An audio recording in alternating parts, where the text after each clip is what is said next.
I want to tell you a story. Not a fairy tale, but a real life story that impacted a family that so many in our community know well. It's about a young woman that grew up in a good home, was very active in school, and whose family was active in the community. This young woman, who I'm going to call Jane out of respect for the family, became addicted. Her family tried to get her help, but she kept relapsing. Thefts from her friends and her family became commonplace, landing her in jail more than once. A marriage failed. Her child had to be placed with relatives.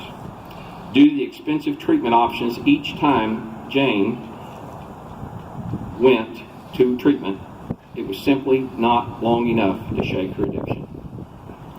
At one point, while executing a search warrant on the home of a known drug dealer, video was seized showing her and other young women performing acts just to get their next fix. Tragically, Jane ended up taking her own life.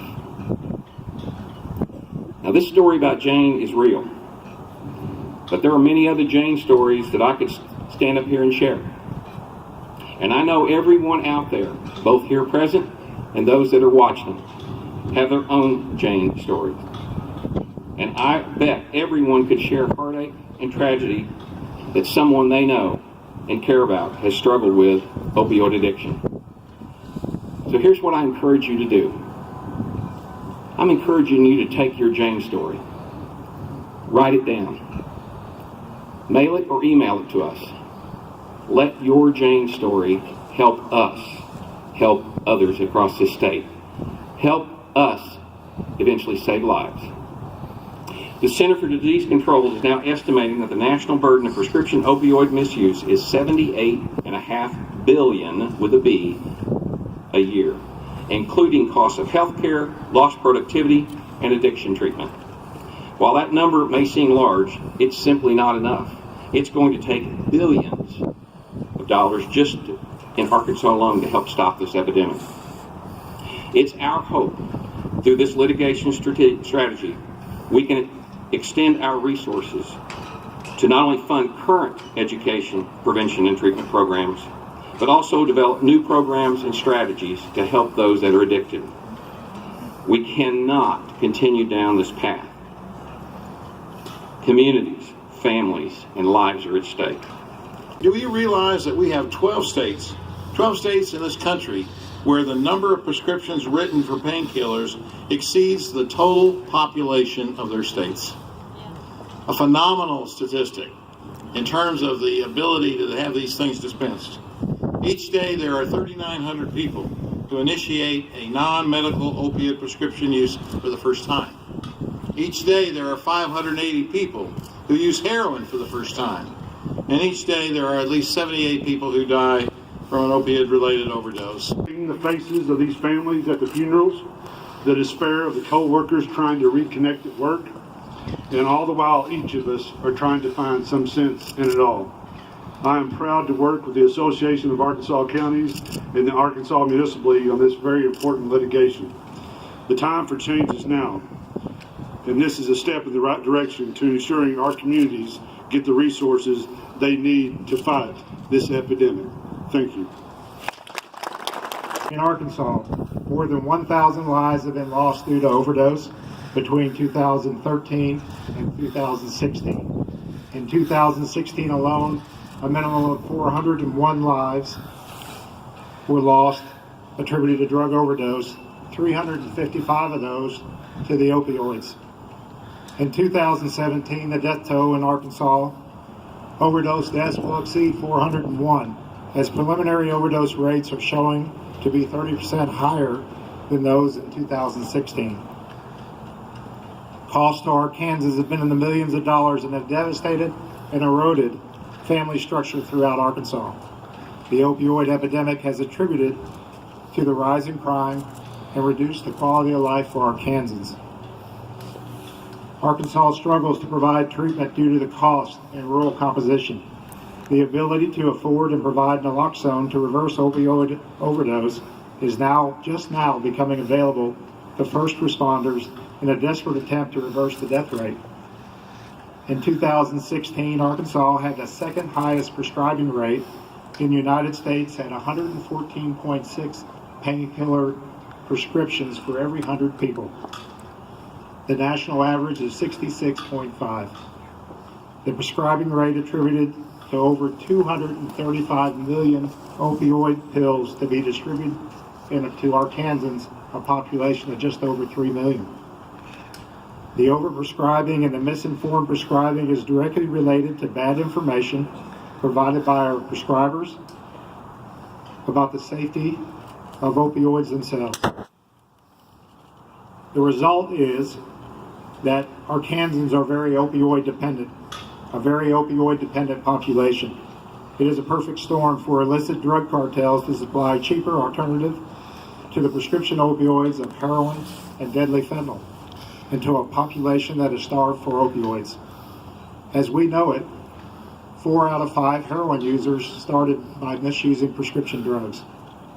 This is our nation's third and worst opioid epidemic. The resolve for Arkansas will be in Arkansans coming together, and wow, have they. Coming together to educate themselves in the issues of this epidemic, holding contributors of this epidemic accountable, being willing to change and adapt new prescribing guidelines for the health and welfare of our state. I applaud these city and county and state leaders that are represented here today for being able to recognize this important issue and having the tenacity to do something about it. If we fail, we will be the first generation that has not left a better place for the next generation. It is so urgent that we stop the carnage, and together we can do just that. Drug epidemic spreads, so does its impact on our law enforcement, our hospitals, our courts, our criminal justice systems, and our communities. Our city and county resources are stretched thin as we do our best in combating the opioid epidemic. Every one of my colleagues across this great state are having to deal with this crisis every single day. Our prisons and our jails are full.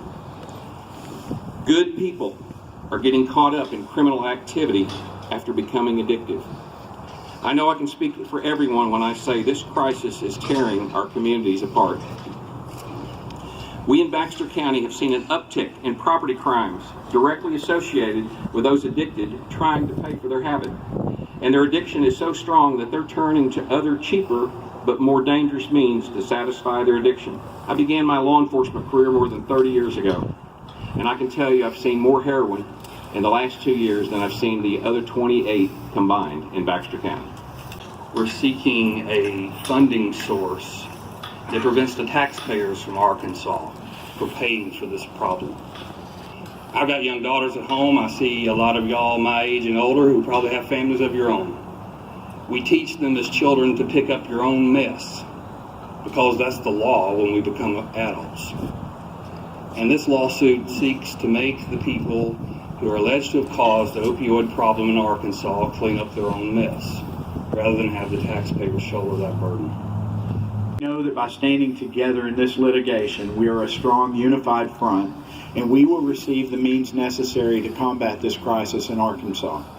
I wish we had no need for this press conference. I wish we didn't have to face the grim reality that 175 people in our country who woke up to a sunrise this morning will be dead by tomorrow's sunrise because of a drug overdose. I wish certain pharmaceutical companies and distributors had not sacrificed lives for profit as is alleged in the complaint. But according to the lawsuit, they did, and so we are here today. I wish the citizens of Arkansas could all witness firsthand the public servants who stand before us today, locking arms to remedy their collective local problems by acting together. And I want the people of our state to know that the public servants of Arkansas, her cities and her counties, do not stand idly by waiting for solutions to come from elsewhere. Instead, that we are taking bold and unique actions on behalf of the people that we serve. Thank you.